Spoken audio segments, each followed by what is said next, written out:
To start off the civil rights training, we're going to talk about the USDA mission. The Food and Nutrition Service vision is to end hunger and improve nutrition in America. The Food Nutrition Service mission is that we work with partners to provide food and nutrition and education to people in a way that inspires public confidence and supports American agriculture. So what is discrimination? Discrimination is different treatment which makes a distinction of one person or a group of persons from others, either intentionally, by neglect, or by the actions or lack of actions based on race, color, national origin, age, sex, and disability. This is an important topic to cover, as discrimination needs to be avoided when working with any food programs through the USDA, as it should be avoided in the first place. The USDA non-discrimination statement is as follows. This institution is an equal opportunity provider, and this needs to be included in all outreach materials, websites, and any easily viewed places where services are provided. Title VI requires that no person in the United States shall, on the ground of race, color, or national origin, be excluded from participation in, be denied the benefits of, or be subjected to discrimination under any program or activity receiving federal financial assistance. And this is from the Civil Rights Act of 1964. Additionally, the Title VI regulation states that recipients may not administer their programs or activities in a manner that denies any individual any benefit provided under the program, or that restricts an individual in any way in the enjoyment of an advantage or privilege enjoyed by others receiving any benefit under the program. Recipients may not utilize criteria or methods of administration which have the effect of subjecting individuals to discrimination because of their race, color, or national origin. There are many different areas in which civil rights compliance needs to be addressed.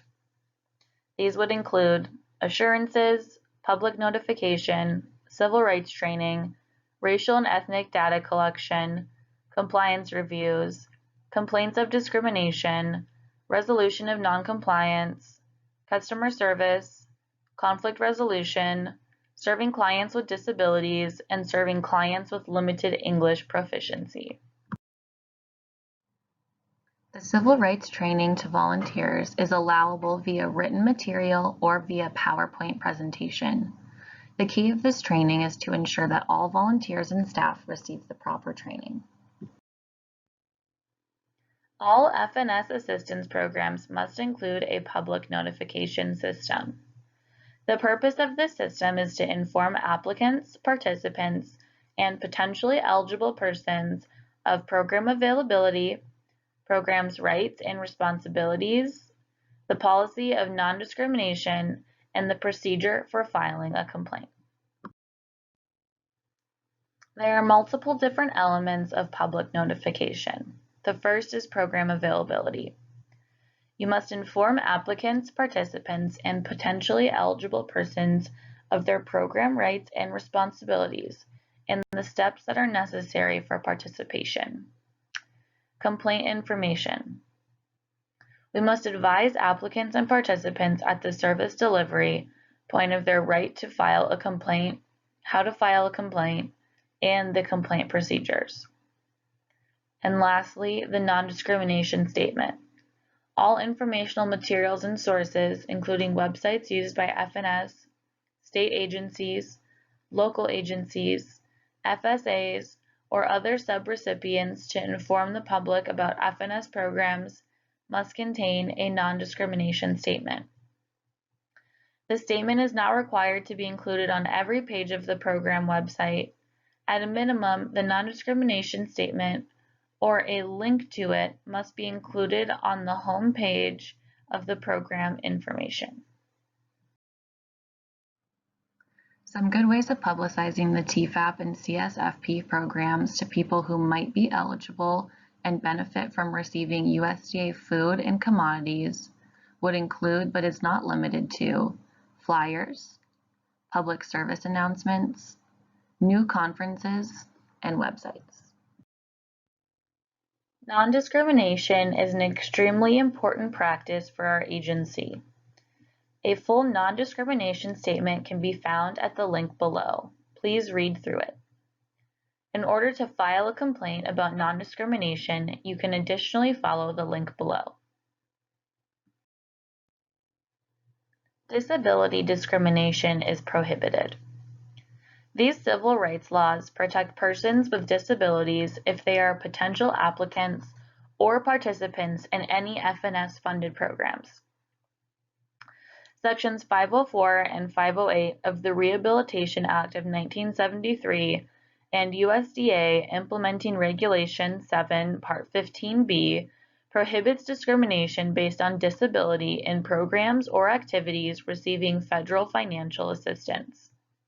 In addition, the Americans with Disabilities Act, otherwise known as ADA, 28 CFR Part 35, Title II, Subtitle A, prohibits discrimination on the basis of disability in all services, programs, and activities provided to the public by state and local agencies. The definition of disability is any person who has a physical or mental impairment which substantially limits one or more major life activities, has a record of such an impairment, or is regarded as having such an impairment. Physical or mental impairment means any physiological disorder or condition, cosmetic disfigurement, or anatomical loss affecting any one or more of the body systems. All civil rights complaints shall be accepted and forwarded to the Office of the Assistant Secretary for Civil Rights. The complainant must file a complaint with 180 days of the alleged act of discrimination. Complaints may be written, verbal, or anonymous. State agencies or local agencies may develop their own complaint forms, but the use of such forms cannot be a prerequisite for acceptance of a complaint, as the use of a complaint form is not required. FNS must investigate complaints within 90 days.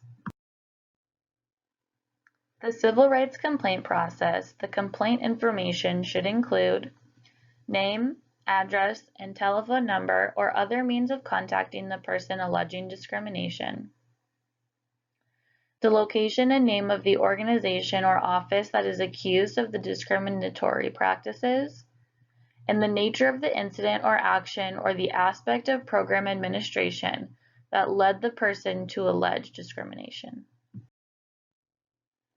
The complaint will additionally include the names, titles, and business addresses of persons who may have knowledge of the discriminatory action, the date during which the alleged discriminatory actions occurred, or if continuing, the durations of such actions, and the basis for the alleged discrimination, which could be included as race, color, national origin, age, sex, or disability. Reprisal and retaliation are a form of civil rights violations. This could be, as an example, a person or associates are treated badly or given a hard time because of previous civil rights or EEO activity, such as filing a complaint. This can result in a finding even if the original complaint filed by the person is groundless. It is not discrimination to not provide ethnic food choices at your location if you do not have access to ethnic foods as a part of your original services. Client choice is an important piece of this. It is not allowed for an organization to enclose religious literature with the food packages. This is against the new faith-based rules that prohibit discrimination against religious institutions. Brochures and literature may be placed on a table or brochure rack, and people can pick them up if they wish, but you cannot force it upon them by placing it in the food bags or boxes. It is also not allowable for your meal program to begin with a prayer by the program director. This is considered mandatory or may be perceived as mandatory to obtain services. Crosses being displayed where USDA food and commodities are being distributed are allowed as long as it is a part of the structure or art and it is not placed at the site specifically for the distribution process. Abbreviations utilized in this slideshow and throughout your food pantry work are listed below. Please review. You have reached the end of the civil rights training. To move forward, please complete the civil rights training quiz.